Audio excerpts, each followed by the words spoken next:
Today we will discuss about torque. ये हमारे rotational motion का एक टॉपिक है ना। तो टॉर्क बेसिकली क्या होता है इस पर डिस्कस करते हैं हम, है कि नहीं। तो अभी तक पिछले चैप्टर में हमने क्या पढ़ा कि किसी बॉडी पर जब फोर्स लगता है तो बॉडी पर फोर्स लगने पर क्या होता है, वो बॉडी मूव करने लगता है ना।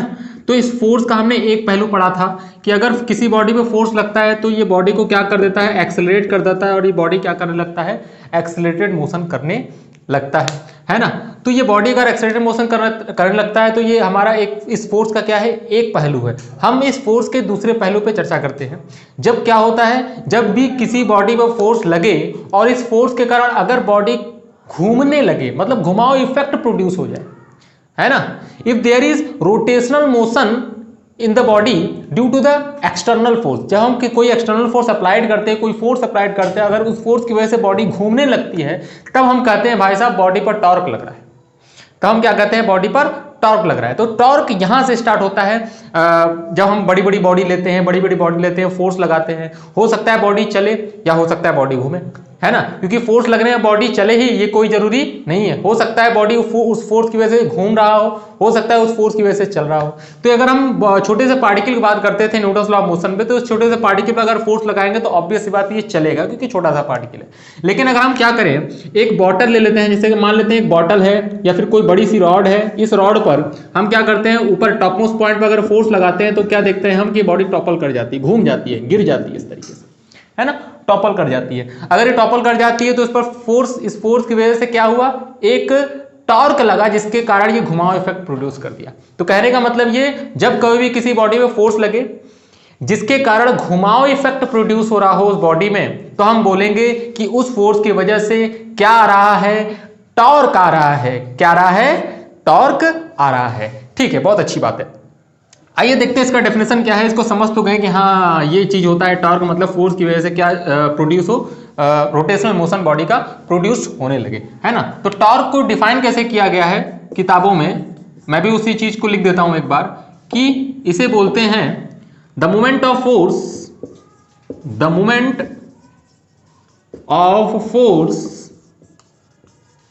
Acting on body, acting on body with respect to another point is basically known as torque, है ना। जब ऐसे लिखा होता है बुकों में, ऐसे लिखा होता है मोमेंट ऑफ फोर्स, है ना। तो मोमेंट का मतलब समझाता हूं। मोमेंट ऑफ फोर्स बेसिकली क्या है, moment of force acting on a body, है ना। Moment of force acting on a body with respect to another point, कोई दूसरा पॉइंट होगा, उसके कारण अगर हमारा कोई मोमेंट प्रोड्यूस हो जाए फोर्स के कारण, तो हम क्या बोलेंगे, उस पर टॉर्क लग रहा है ना। जैसे सिंपल सी बात है, इससे फॉर्मूला इसका निकालने की सिंपल सी बात हम करते हैं, थोड़ी सी चर्चा करते हैं। मान लेते हैं हमारा कोई एक्स एक्सिस है, इस तरीके से, ये हमारा कोई हमारा क्या है, एक एक्स एक्सिस है, और ये हमारा एक वाई एक्सिस है, इस टाइप से। और एक पॉइंट यहां है ऑब्जर्वर, है ना। एक ऑब्जर्वर यहां पे खड़ा हुआ है पॉइंट ओ पर। इस पॉइंट ऊपर एक ऑब्जर्वर खड़ा है और मैंने बॉडी पे क्या लगाया है, फोर्स लगाया है। मैंने बॉडी पे फोर्स लगाया, यहां से फोर्स लगाना स्टार्ट किया भाई साहब, इस तरीके से फोर्स लगाते लगाते लगाते लगाते लगाते लगाते यहां पहुंच जाए। एक कांस्टेंट फोर्स हमने अप्लाइड किया है। तो ध्यान से अगर आप देखें, कांस्टेंट फोर्स हमने अप्लाइड किया है, तो अगर एक आदमी अगर जो यहां खड़ा होगा इस एक्स एक्सिस पर, वो क्या बोलेगा, कहेगा कि ये वाला पार्टिकल जो है वो क्या कर रहा है, स्ट्रेट लाइन में मोशन कर रहा है। ये पार्टिकल क्या है, स्ट्रेट लाइन में मोशन कर रहा है। लेकिन वो पार्टिकल जो इस पॉइंट ओ पे खड़ा होगा, वो पार्टिकल क्या बोलेगा, उस पार्टिकल के लिए ये पार्टिकल क्या कर रहा है, ये पार्टिकल रोटेट कर रहा है, इस पार्टिकल के लिए चल रहा है, ट्रांसलेट कर रहा है। लेकिन इस पार्टिकल के लिए क्या कर रहा है, इस वाले पार्टिकल के लिए, इस सॉरी ऑब्जर्वर के लिए, इस वाले ऑब्जर्वर के लिए क्या कर रहा है, ये रोटेट कर रहा है ना। ध्यान से देखें, एंगल बदल रहा है ना, कभी पार्टिकल यहां होगा, कभी पार्टिकल वहां होगा, कभी और दूर होगा, कभी और दूर होगा।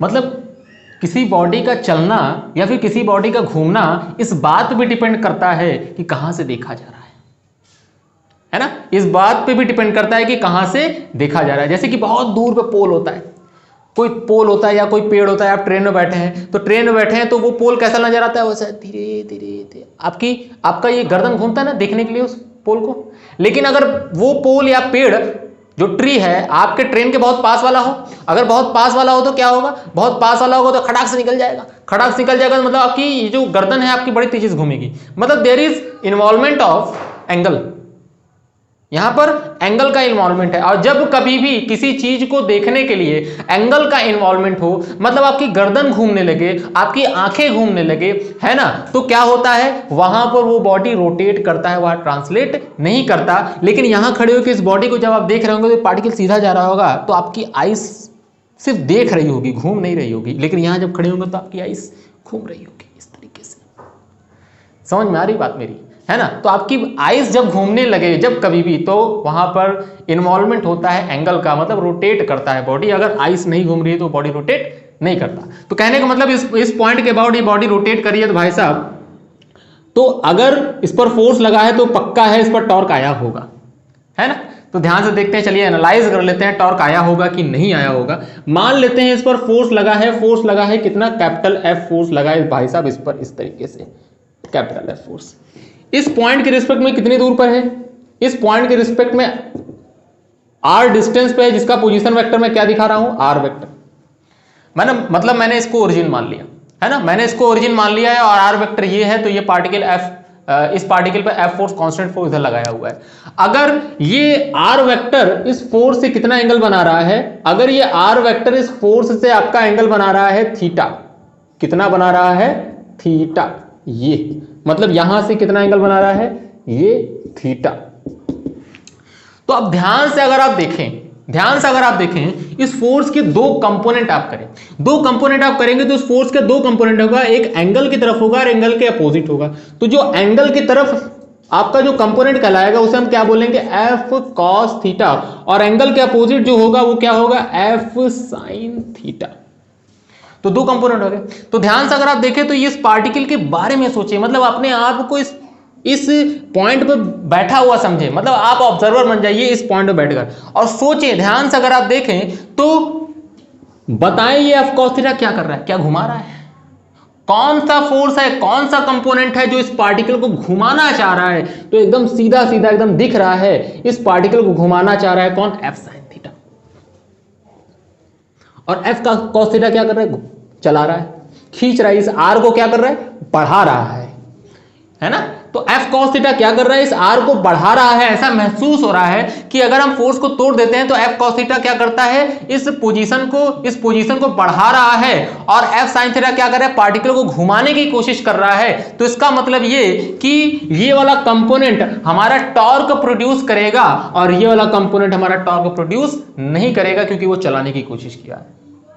तो इसी तरीके से टॉर्क को डिफाइन किया गया। अगर एफ फोर्स ये हमारा क्या कर रहा है, अगर ये एफ फोर्स आपको क्या कर रहा है, हमारा घुमाने की कोशिश कर रहा है, तो torque acting on the body about this point O is equal to the position, जिस पोजीशन पे है इनटू में परपेंडिकुलर फोर्स, जिस पोजीशन पे into perpendicular to the force, है ना। तो ध्यान से अगर आप देखें तो इसको क्या लिखेंगे, आर इंटू में एफ इंटू में साइन थीटा। तो R is a position vector, vector quantity, force is a position vector, vector quantity, इसके साथ साइन थीटा आया हुआ है, तो हो ना हो ये क्या है, क्रॉस प्रोडक्ट है। तो ये हो गया आर क्रॉस, इसको हम क्या लिखेंगे, आर क्रॉस एफ। तो इसीलिए टॉर्क भी क्या हो गया, एक वेक्टर क्वांटिटी हो गया, क्योंकि जब कभी भी दो वेक्टर का हम क्या करते हैं, क्रॉस प्रोडक्ट करते हैं, तो हमेशा एक वेक्टर क्वांटिटी ही हमें मिलता है। तो tau vector is equal to R cross F हो गया, जिसका मैग्नीट्यूड क्या होगा, R into F into sine theta, where theta is the angle between the position vector and F. Sir ऐसे ही क्यों डिफाइन किया गया, है ना। देखो ध्यान से, डेफिनेशन में लिखा था मोमेंट ऑफ फोर्स। मोमेंट का मतलब क्या होता है, जब भी कहीं भी मोमेंट लिखा रहे तो हमेशा क्या करते हैं, हमेशा सीधा सीधा पोजीशन से मल्टीप्लाई करते हैं। मोमेंट ऑफ फोर्स तो परपेंडिकुलर फोर्स रहेगा इनटू में पोजीशन रहेगा, है ना। अच्छा एक छोटी सी बात और करता हूं, है ना, इसको आप ऐसे भी लिख सकते हैं, आर साइन थीटा को आर परपेंडिकुलर इनटू में फोर्स लिख सकते हैं, है ना। कैसे लिख सकते हैं भी दिखाता हूं मैं, है ना, थोड़ा सा फिगर गंदा हो गया, इसे मिटा के दिखाता हूं आपको मैं। तो यहां तक ये कहानी होगी आर क्रॉस एफ, है ना। अच्छा आर क्रॉस एफ हो गया, ये हमारा टॉर्क की वैल्यू, लेकिन इसका डायरेक्शन क्या होगा सर टॉर्क का मैग्नीट्यूड समझ में आ गया, R into F into sine theta, लेकिन डायरेक्शन क्या होगा, डायरेक्शन आर क्रॉस एफ का जो डायरेक्शन होगा वही टाउ का डायरेक्शन होगा, है ना, पढ़ते हैं ना, A क्रॉस B बराबर C vector, the cross product of two vector. तो ये दो वेक्टर का क्रॉस प्रोडक्ट ही तो है, मतलब इनसे मतलब R क्रॉस F का जो भी डायरेक्शन आएगा वही टॉर्क का डायरेक्शन आएगा। मतलब R वेक्टर के डायरेक्शन अपने हाथ को रख दो और F तक घुमाओ। R वेक्टर के डायरेक्शन अपने हाथ को रखो, R वेक्टर, और F तक क्या कर दो, घुमा दो। तो ध्यान से अगर आप देखें तो R का डायरेक्शन ऐसे था, इस डायरेक्शन में, बढ़ा दो थोड़ा भाई, R का डायरेक्शन ऐसे, फोर्स का डायरेक्शन आपका ऐसे, तो R से लेके क्या कर दिया, F तक आपने क्या करना है, हाथ घुमाना है, हाथ घुमाना है, दाहिने हाथ को घुमाना है, राइट हैंड साइड को हाथ घुमाना है, या फिर R से लेके F तक एंगल तक आप ऐसे इस तरीके से डायरेक्शन बनाए। तो जो डायरेक्शन ऐसा होगा वही डायरेक्शन क्या होगा हमारा, जो डायरेक्शन आएगा वही डायरेक्शन हमारा टॉर्क का होगा। जैसे सिंपल सा मतलब है कि R वेक्टर ये है, F वेक्टर ये है, R से लेके F तक हाथ घुमाओ, R क्रॉस F, है ना, R क्रॉस क्या हो गया, F। तो ये चीज इसका डायरेक्शन क्या होगा, by the right hand thumb rule, by the right hand thumb rule, right hand thumb rule, ठीक है जी। अच्छा, थोड़ी सी बात और करता हूं मैं इस पर, थोड़ी सी बात और,